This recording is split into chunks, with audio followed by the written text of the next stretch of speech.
Hoje é segunda-feira, então é dia de continuar o estudo do livro O Evangelho segundo o Espiritismo. Hoje eu vou começar o capítulo 2. Estou no começo do Evangelho ainda. O capítulo 2 é interessante porque é o primeiro capítulo que começa a falar da reencarnação, da vida futura. É um assunto muito importante, que interessa a todos nós. E então eu aconselho que as pessoas que têm curiosidade sobre o assunto, e é importante, sugiro que acompanhem o estudo. E quem acha que reencarnação não é realidade, não existe, acompanhe também, porque vai perceber que existe. Faz sentido. Bom, o vídeo de hoje vai ter por título O Evangelho segundo o Espiritismo, Allan Kardec, capítulo 2, Meu reino não é deste mundo. A vida futura, a realeza de Jesus. Então vou começar a ler os trechos. Capítulo 2. Meu reino não é deste mundo. A passagem do Evangelho de João. Tornou, pois, a entrar Pilatos no pretório e chamou a Jesus e disse-lhe: Tu és o rei dos judeus? Respondeu-lhe Jesus: O meu reino não é deste mundo. Se o meu reino fosse deste mundo, certo que os meus ministros haviam de pelejar para que eu não fosse entregue aos judeus. Mas, por agora, o meu reino não é daqui. Disse-lhe então Pilatos: Logo, tu és rei? Respondeu Jesus: Tu o dizes que eu sou rei. Eu não nasci nem vim a este mundo senão para dar testemunho da verdade. Todo aquele que é da verdade ouve a minha voz. João, capítulo 18, versículos de 36 a 37. O trecho é muito claro quanto a meu reino não é deste mundo. Quanto ao fato de que há dois reinos. Né? É só a pessoa ler o trecho com atenção. É que a maioria das pessoas não lê. Né? Então vamos aos assuntos desenvolvidos pelo Evangelho. A vida futura.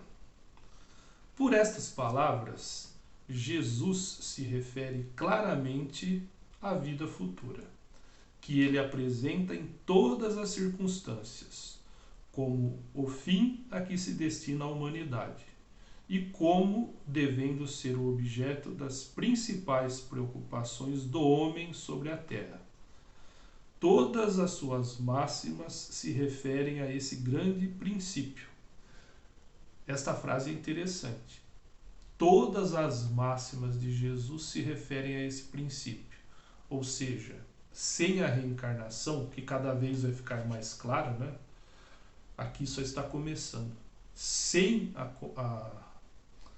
uma afirmação que nós espíritas fazemos, sem a reencarnação, a justiça divina não existe, né? Não se justifica. Não há como ter justiça divina sem reencarnação. Ou seja, uma vida só é sempre uma justificativa tendenciosa, com privilégios para uns e para outros só coisas ruins. Né? Sem a vida futura, com efeito, a maior parte dos seus preceitos de moral não teriam nenhuma razão de ser. É por isso que os que não creem na vida futura, pensando que ele apenas falava na vida presente, não os compreendem ou acham pueris. Não faz sentido, né? Sem a vida futura. Esse dogma pode ser considerado, portanto, como, prestem atenção, o ponto central do ensinamento do Cristo. Eis porque está colocado entre os primeiros, no início desta obra, pois deve ser a meta de todos os homens. Só ele pode justificar os absurdos da vida terrestre e harmonizar-se com a justiça de Deus. Bom, segundo esse trecho dá para comentar o seguinte. Primeiro, por isso que é necessário estudar o Evangelho do começo ao fim, né? Porque vão fazendo sentido as argumentações, as colocações, os textos vão fazendo sentido. Kardec era pedagogo, né, professor, então ele colocou na ordem correta, na ordem de fazer sentido. E esse é o correto, né? Um texto bem escrito, ele tem que ter uma gradação de significado. É o que acontece aqui.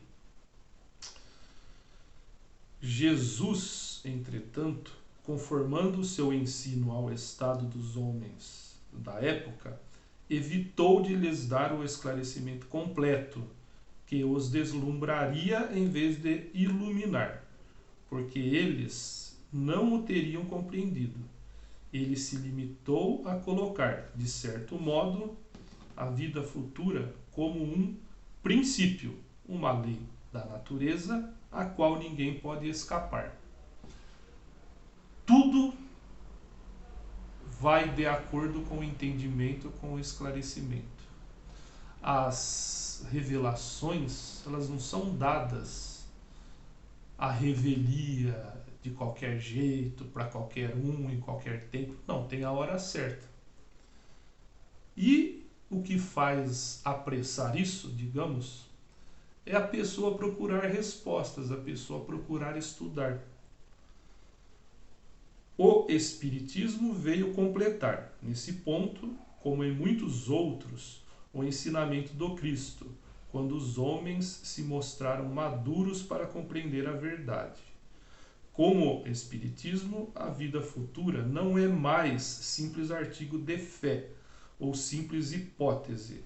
É uma realidade material provada pelos fatos, porque são as testemunhas oculares que a vêm descrever em todas as suas fases e peripécias, de tal maneira que não somente a dúvida já não é mais possível, como a inteligência mais vulgar pode fazer uma ideia dos seus mais variados aspectos, da mesma forma que imaginaria um país do qual se lê uma descrição detalhada. Essa passagem me faz lembrar de colocações de pessoas muito ingênuas, imaturas ou mal intencionadas, que dizem, mas ninguém nunca veio dar testemunho de outra vida, né? Por isso que não existe. Não sei de onde que essas pessoas tiraram isso. Muitas pessoas vieram dar testemunho desde os tempos mais remotos. Existem estudos científicos em vários países sobre vidas sucessivas, vidas anteriores, né? Sobre reencarnação. Existem vários estudos.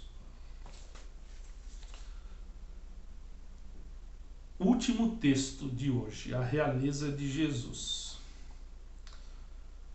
O reino de Jesus não é deste mundo. Isso todos compreendem. Mas sobre a terra ele não terá também uma realeza? Essa realeza que nasce do mérito pessoal, consagrada pela posteridade, não tem muitas vezes maior preponderância que é a dos reis coroados, ela é imperecível, enquanto a outra depende das circunstâncias. Ela é sempre abençoada pelas gerações futuras, enquanto a outra é às vezes amaldiçoada. A realeza terrena acaba com a vida, mas a realeza moral continua a imperar, sobretudo depois da morte.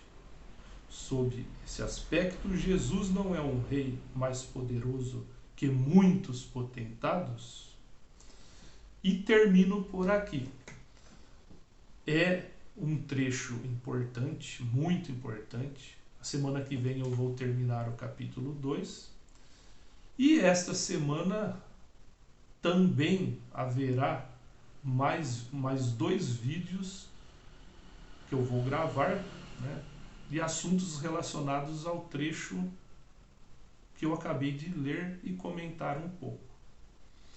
Espero que você tenha gostado, espero que você possa divulgar, eu gostaria de divulgar e compartilhar com mais pessoas.